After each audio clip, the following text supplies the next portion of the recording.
আগন্তুক অসম বিধানসভা নির্বাচন এখন প্রতিটি রাজনৈতিক পার্টির জন্য গুরুত্বপূর্ণ মোড়ে পৌঁছেছে। ভোট যুদ্ধ ক্রমেই তীব্র হয়ে উঠছে, আর রাজ্যের রাজনীতিতে হালচাল পর্যবেক্ষণ করা প্রতিটি মানুষের জন্য উত্তেজনাপূর্ণ। আজকের এই ভিডিওতে আমরা এক নজরে দেখব অসমের 5টি প্রধান হিন্দু অধ্যুষিত বিধানসভা আসনের সম্ভাব্য ফলাফল সমীক্ষা। এই আসনগুলো রাজ্যের রাজনৈতিক মানচিত্রে বিশেষ গুরুত্ব বহন করে, কারণ হিন্দু জনগোষ্ঠীর সংখ্যাগরিষ্ঠ এই এলাকা থেকে আসা ফলাফল সামগ্রিক রাজনীতিতে বড় প্রভাব ফেলতে পারে।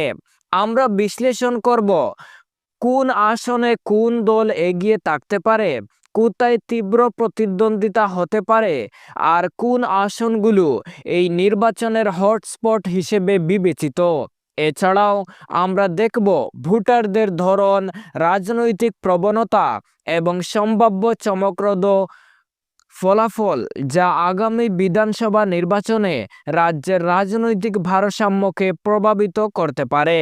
আপনি যদি রাজ্যের ভোট প্রবণতা, আসন ভিত্তিক সমীক্ষা এবং নির্বাচনী গেম প্ল্যান জানতে আগ্রহী হন, তবে এই ভিডিওটি আপনার জন্য।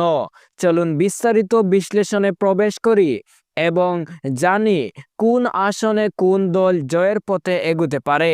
সম্পূর্ণ জানতে ভিডিওতে একটি লাইক করে আমাদের চ্যানেলে নতুন হয়ে থাকলে অবশ্যই চ্যানেলটি সাবস্ক্রাইব করে রাখুন। আমরা অসমের সর্ববৃহৎ হিন্দু জনসংখ্যা শতাংশ অনুসারে অসমের শীর্ষ 5 জেলা নিয়ে আলোচনা করব। আমরা হিন্দু জনসংখ্যা শতাংশ অনুসারে অসমের শীর্ষ 5 জেলা নিয়ে আলোচনা করব। সেই জেলাগুলো হলো ধেমাজি, যোরহাট, ডিব্রুগড়, তিনসুকিয়া, শিবসাগর। সেই 5টি জেলার মধ্যে ধেমাজি জেলায় মোট হিন্দু জনসংখ্যা রয়েছে 95.47%। যোরহাট জেলায় 92.31%।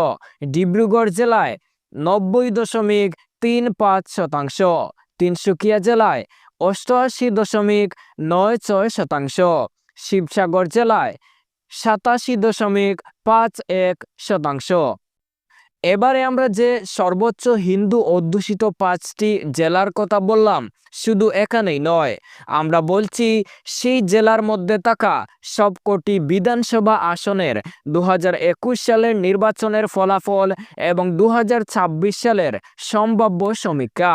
ধেমাজি জেলায় মোট হিন্দু জনসংখ্যা রয়েছে 95.47%।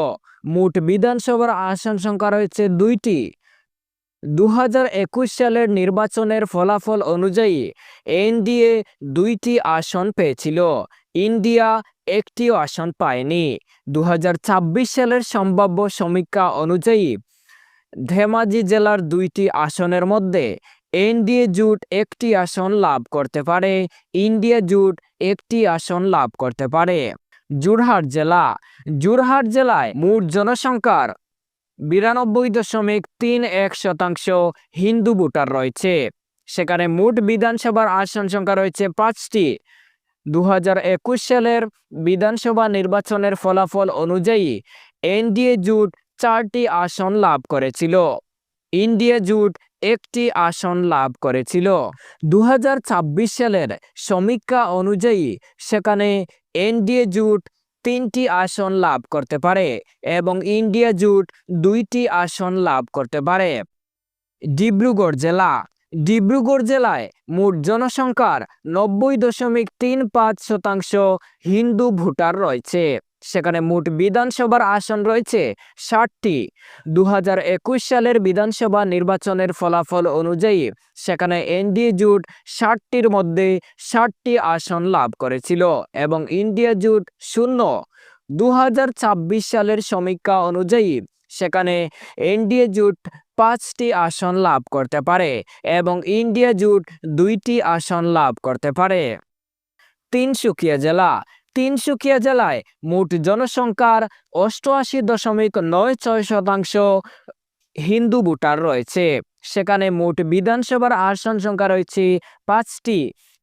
2021-এর নির্বাচনের ফলাফল অনুযায়ী সেখানে এনডিএ জোট 5টির মধ্যে 5টি আসনই লাভ করেছিল এবং ইন্ডিয়া জোট শূন্যই থেকেছিল। 2026 সালের সমীক্ষা অনুযায়ী সেখানে এনডিএ জোট 5টি আসন লাভ করতে পারে এবং ইন্ডিয়া জোট 2টি আসন লাভ করতে পারে। শিবসাগর জেলায় মোট জনসংখ্যার 87.51% হিন্দু ভোটার রয়েছে। সেখানে মোট বিধানসভার আসন সংখ্যা রয়েছে 4টি। 2021-এর বিধানসভা নির্বাচনের ফলাফল অনুযায়ী সেখানে এনডিএ জোট লাভ করেছিল 4টির মধ্যে 2টি আসন, ইন্ডিয়া জোট লাভ করেছিল 2টি আসন। 2026 সালের সমীক্ষা অনুযায়ী সেখানে এনডিএ জোট 1টি আসন লাভ করতে পারে এবং ইন্ডিয়া জোট 3টি আসন লাভ করতে পারে। এবারে সর্বশেষে 2026 সালের সমীক্ষা অনুযায়ী সেখানে এনডিএ জোট 15টি আসন লাভ করতে পারে এবং ইন্ডিয়া জোট 10টি আসন লাভ করতে পারে। এই ছিল অসমের 5টি প্রধান হিন্দু অধ্যুষিত জেলার সম্ভাব্য ফলাফল সমীক্ষা। আশা করি আপনাদের কাছে ভালোভাবে বুঝাতে পেরেছি কোথায় কোন দল এগিয়ে রয়েছে এবং কোন আসনগুলিতে ভোট যুদ্ধ উত্তপ্ত হতে পারে। রাজনীতির এই খেলায় প্রতিটি ভোটের গুরুত্ব অপরিসীম, তাই আপনার বিশ্লেষণ এবং আপনার মতামত শেয়ার করা খুবই গুরুত্বপূর্ণ। আপনি যদি আমাদের বিশ্লেষণ পছন্দ করে থাকেন তবে ভিডিওটি লাইক করুন, চ্যানেলটি সাবস্ক্রাইব করুন আর বন্ধুদের সঙ্গে শেয়ার করতে ভুলবেন না। ধন্যবাদ।